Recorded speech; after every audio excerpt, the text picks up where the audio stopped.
Welcome to Silicon Valley Business, a show focused on highlighting the innovation in heart of Silicon Valley.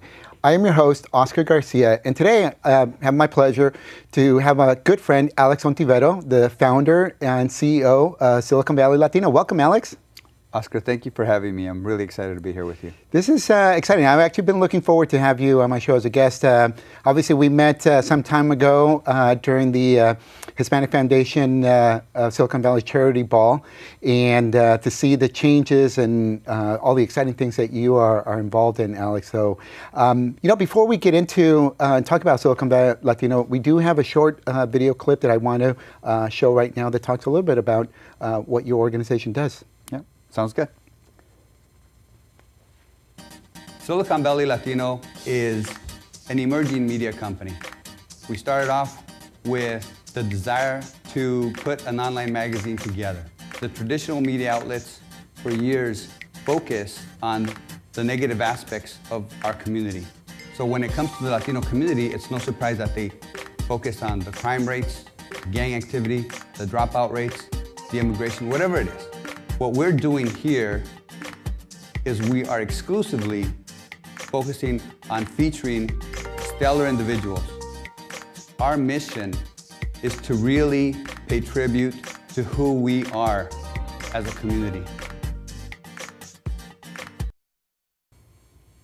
So, Alex, my first question is, what made you decide to launch Silicon Valley Latino?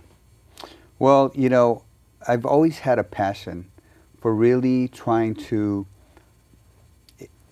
showcase who we are in terms of the positive aspects of what the Latino community does, how we contribute, and so forth.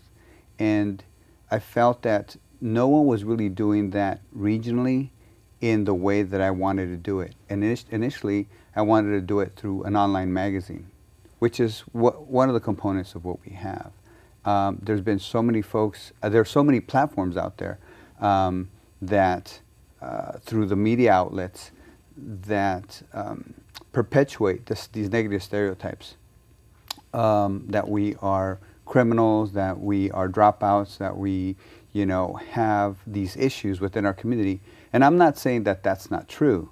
I mean, the data is the data, the statistics are the statistics, but what we're saying at Silicon Valley Latino, that there's so much more to us than what is portrayed in through these media outlets. Mm-hmm. And I understand how the traditional news model works.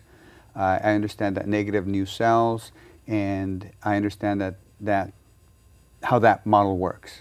And unfortunately, that doesn't put us in the best light. Mm-hmm. So with what we do, we're combating all those negative stereotypes by showcasing all these positive stories within the community of CEOs or executives, entrepreneurs, restaurateurs, executive directors, and all these people that are doing amazing things in our community. And that's what we do. Okay. Now, you don't have any publishing or journalistic background, so where did you get the confidence to decide to start this company? Well, those are very good points. When I first started this, no, I don't have a journalistic background. I don't have a degree in it. I've never published anything.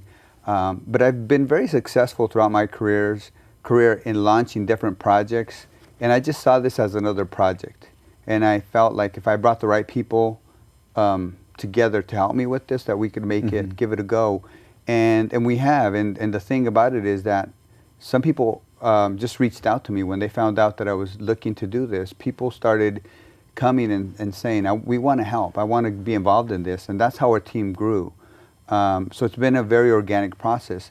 But I think, to answer your question, I think just having successes in my career that I've been in so many different areas in the past where I really didn't know how to do things, but you just kind of like research and you kind of, learn as you go and you give it everything you got and eventually you're successful. And that's what I felt that we could do with this, and here we are. Yeah. Well, as I mentioned in the beginning, I've certainly seen some of your different endeavors that you've been involved in, and you certainly have this personality, this magnetic personality to attract people and attract some very high caliber quality people. So congratulations on just having the umph and the guts to start Silicon Valley Latino. One of the things that came to my mind, and I know and other people that I've spoken to about your company is, and you touched upon it, where initially your idea was to start an online magazine, but instead you decided to come out with a print, and especially in Silicon Valley where people are very tech savvy, the online would seem more of an obvious first option. Why print? It's well, you know, I think it's something that we wanted to do, not just to do the online and not just to do the print, but just to do something that was going to be comprehensive. I don't think that there's an organization or a group in the country that focuses on a specific region as we do in the Bay Area. We call ourselves Silicon Valley Latino, but we really cover the greater San Francisco Bay Area and stories within it, right? But I don't think there's a group out there that does it the way we do. We do it through, like you showed, the print publication, the online, the social media platforms, and then we also do the Latino leadership recognition events. And then on top of that, through a partnership with Create TV in San Jose, we also, when we have enough content, we have a half-an-hour TV program slot with them as well. So I don't think there's anybody that's doing it in that comprehensive manner. And whatever we do, we also try to do the best possible job that we have or we can, because we've created these platforms. And through these platforms, we're going to showcase these stories of who we are and what we're capable of. You know, that's the mission of the organization. Right. So you mentioned about some of the awards, and we do have some footage that we'll show right now about some of the award events. Tell me more about these awards. What is it that you're highlighting, and maybe how they come together? Yeah, so, you know, we feel that there are the traditional players in the community that people know about. I'm not going to name names, but there's a lot of folks that, you know, when somebody is thinking about recognizing somebody for exceptional community work or leadership or whatever it is, there's a handful of people that traditionally are recognized, right? And that's great. However, I think there are so many people within our community that are doing stellar work in their spaces that we really felt that we should be recognizing so many more people and educating ourselves, our community, of who these people are in tech, in entrepreneurship, in education, in, you know, whatever it is. We've done so far 2 events. One of the video that you're showing right now is an event that we did in partnership with Cisco Systems, and they hosted it for us and they sponsored it, and it was basically called the Latino Trailblazers and Emerging Leaders. So we recognized some folks that were, you know, been around for a while and they've paved the way and they're doing outstanding work and continue to do. And then there's some younger folks that we've identified as these emerging leaders that are coming up the ranks. So we did that event, and then the first event that we did up in San Francisco, and Charles Schwab was our sponsor for that, and they hosted us at their headquarters in San Francisco. And that one was called the 40 Under 40 Latinos to Watch. So we recognized in that event 40 Latinos, different categories or spaces: corporate, athletics, entertainment, art and culture, health. I can't remember them all right now, but a lot. So in 2 events, we've recognized close to 80 people. I've gotten a little bit of pushback or criticism, however you want to, describe that. And some people have said, you know, try to keep the number of people that you're recognizing down, because, you know, you want to make it more of an exclusive or something that people really strive for. And I think that's one approach, or that's one way of thinking. My approach with this is that what I want to communicate to our community and to the mainstream community, that there's so much talent in our community that we need to recognize it. And we're going to do 40. And then we're going to do another close to 40. And then after that, we're going to do another. Just to basically send the message that the mainstream community, as well as our community, needs to be aware that we're coming in waves in terms of the talent, in terms of the individuals that are developing themselves and excelling. And that's the message that I want to do through these events. Right. No, I agree. And in fact, actually, I remember that my current government affairs manager, Diana Bautista, was one of the folks that was recognized that's right. for that. So thank you. Absolutely. Yeah, she's amazing as well. She really does a great job for us there. You know, so the last couple months, a lot of the high-tech companies, Apple, Google, Facebook, have been coming out with their diversity numbers or report. And one of the things that we realize, and it's not a surprise to me, that diversity numbers are very low in many of these high-tech companies. And certainly CEO come out and say that they're not happy with those numbers. They're going to do, and they need to do different things.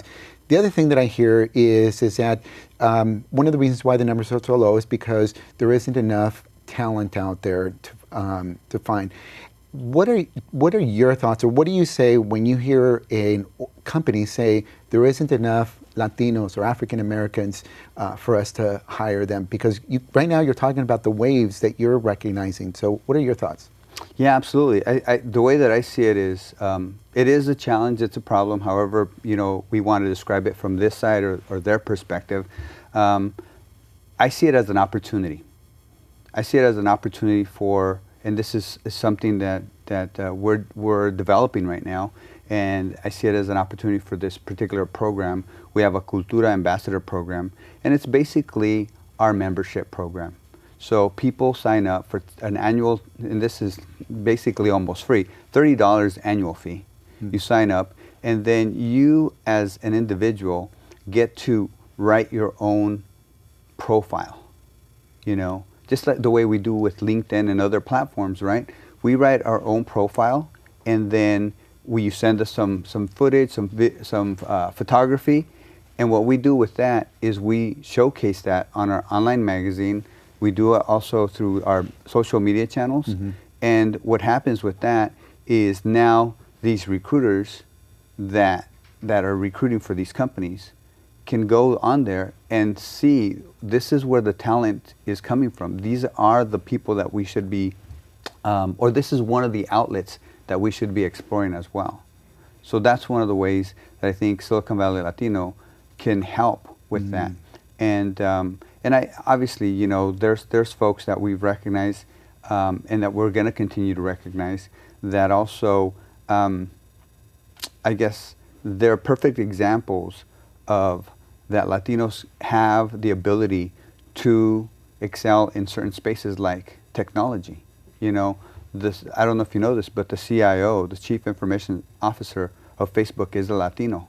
Another one that is CIO of HP is a Latino. You know, Baez is his last name, and the senior VP of IT at Cisco is a Latino, Guillermo Diaz Jr. So there's so many of us Latinos that are making it to those top, you know, notch positions in technology.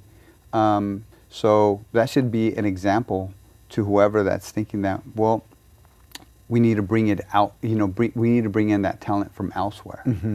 You have talent here, and that's one of the things that we can do is we can help these companies find some of that talent. Right. No, again, you're doing a wonderful job in highlighting the talent that's out there through the different events. In fact, we have a next footage that shows some of the events. And, you know, I want to go back to what you refer to yourself as Cultura Curator and Brand Cultivator. What does this mean? So for me, it's, you know, I put that on some of my, you know, social media, you know, profiles. And for me, Cultura Curator, if you think about like from a gallery standpoint or a museum standpoint, you walk into a museum and someone had to curate the artwork there, right? You walk into a gallery, the same thing, right? So Silicon Valley Latino has developed various platforms. And I feel like I'm the person that's been responsible with my team that we've selected specific pieces that we're showcasing through each one of our platforms. So in a way, that's what I feel like in terms of being a cultura curator, because we as a community have all these different facets of our community, right. But as a curator, we're responsible for, or we've taken the charge in showcasing specific right. elements or aspects of our culture. Yeah. Well, you know, Alex, I love this name that you came, Cultura Curator. My dad was a butcher, and when I was in 6th grade, he used to make chorizo, so I was known as a chorizo kid. So I think I like your name better than mine. Okay. But, you know, I understand that Silicon Valley Latino does many other things, such as design work and so forth. Talk a little bit more about the other areas that you get involved absolutely. in. There are companies, and most of them would like to remain nameless, but there are companies that hire us for different components of how we help them, whether it's design work, you know, branding, some marketing, just different aspects. And then the latest thing that we've gotten into is video production. Never did I think when we started this venture that that we would be doing that kind of work. But sometimes, you know, you have folks that they see what you've done and they basically reach out to you and say, hey, can you do that for us as well? And so that's what we're doing. You know, we don't promote that. We are primarily a multi-platform, multimedia marketing and engagement company. But we also do the back-end work as well if clients want us to do that as well. And through our platforms, we also market different events. We have, you know, clients like Sabor del Valle and others that have hired us to help them market their events and promote their events and also showcase their events. So, right. Okay. And there's others, but that's what we do. That's what we do as well. Okay. Well, I want to get into it, but before I do, I want to ask you some questions about your personal background in terms of how you've achieved what you have. But one last question, though, with regard to the Silicon Valley Latino, what's next? Well, you know, I mean, we're talking to some investors right now, and we're talking to different partners that I think are going to help us take Silicon Valley Latino to another level. We really want to produce some really high-end content. I have this concept that's called Latinos of Impact TV, okay? And so this is when we would go out to somebody's home, and it's like Barbara Walters meets MTV Cribs, okay? Okay. And then so we go to somebody's house, and we do a half-a-day shoot, and it's done with high-end, you know, high-definition cameras and, you know, just like, you know, high-end production team that comes in, and then just basically we capture in half a day their story. We basically sit down and say, tell us your story.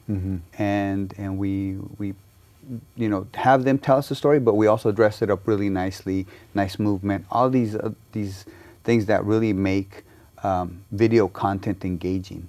And, you know, who knows where that's going to go, but that's what I'd like to do next. Oh, this is great. This is exciting. Well, Geraldo Rivera and Damon Trujillo better watch out. But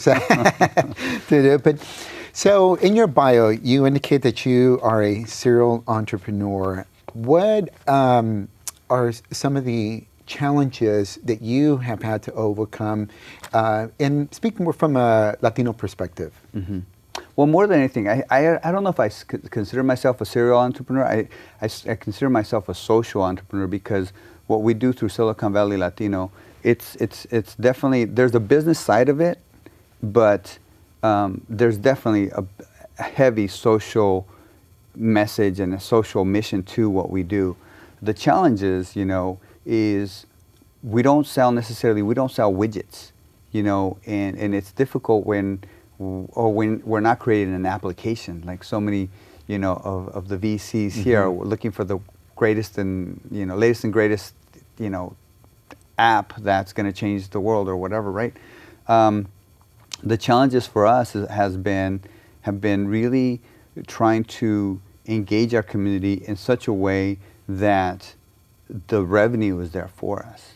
And we know that, especially within the Latino community, it's a long-term courting process, and they need to be really comfortable with us, and it's growing little by little, and we're making those strides.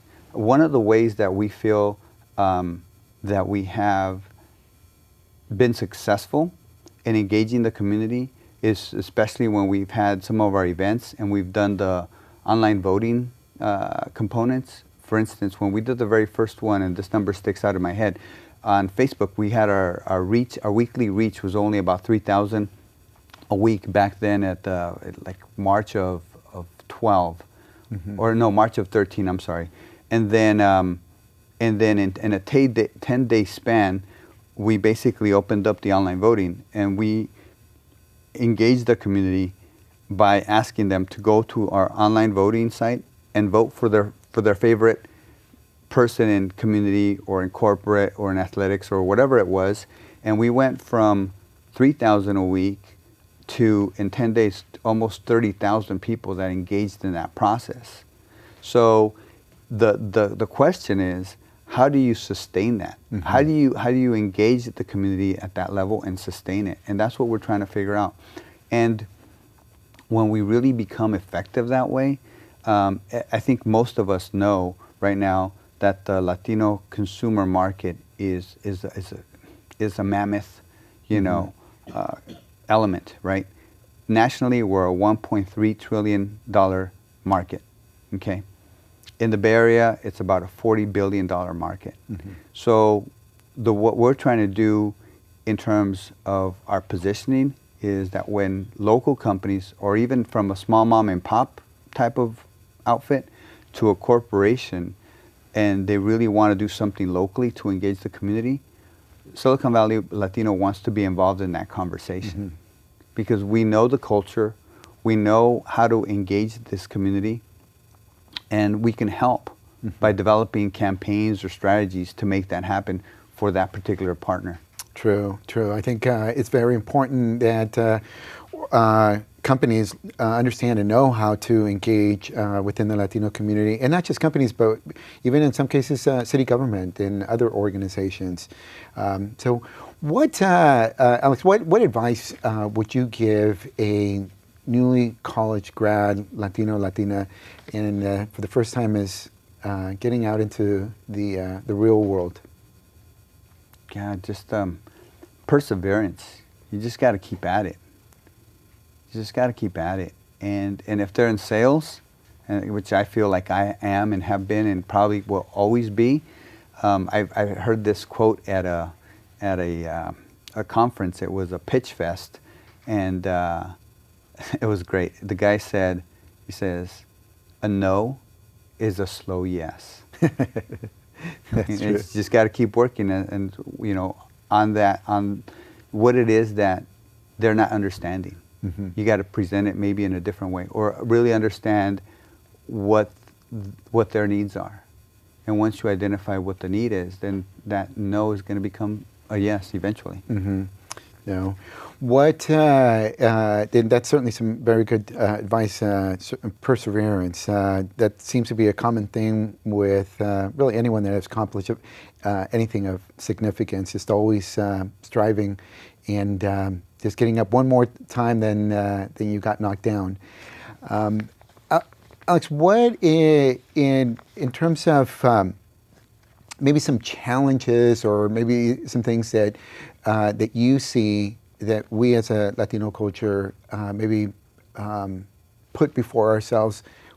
Maybe if you can talk about some of those things or some of those challenges that we self-impose on ourselves. Yeah, I think a lot of times it's. I think a lot of times it comes down to the community not really supporting one another the way we could. I mean, the numbers are there, and sometimes we can be a little divisive, a little bit more divisive than we need to be. So once we understand, that the the power really is, or the strength really comes from the numbers that we have sometimes, I think we will benefit greatly from that. Mm-hmm. I'm sure you've seen it too. I have.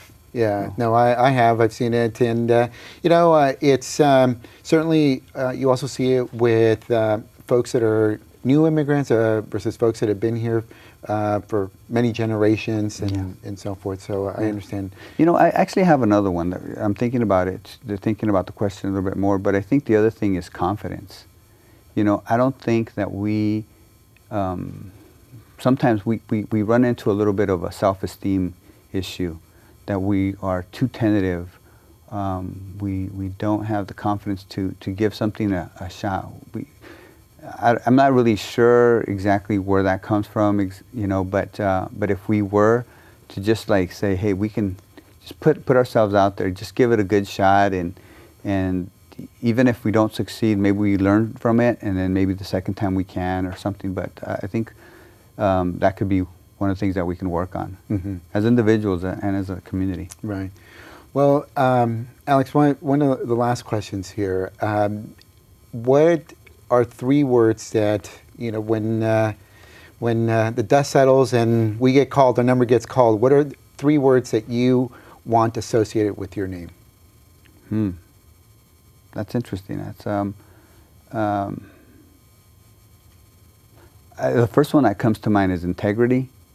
I always aim to do things in a fair and manner that I feel good about, and that anybody that looks through my books or whatever is going to say he did it the right way. Another word would be maybe visionary, because I think there's some things that I've done in the community with the work, whether it's been in the community or outside, that we haven't done or had in the community before, such as, I don't know if you remember when I was at Moxa, we did the red carpet galas. I do. And that was something that I'd love to be able to do again, something that stature. And I don't know, the other word would be, I don't know, something to do with the community, because that's my focus, that's my passion, to be a community person.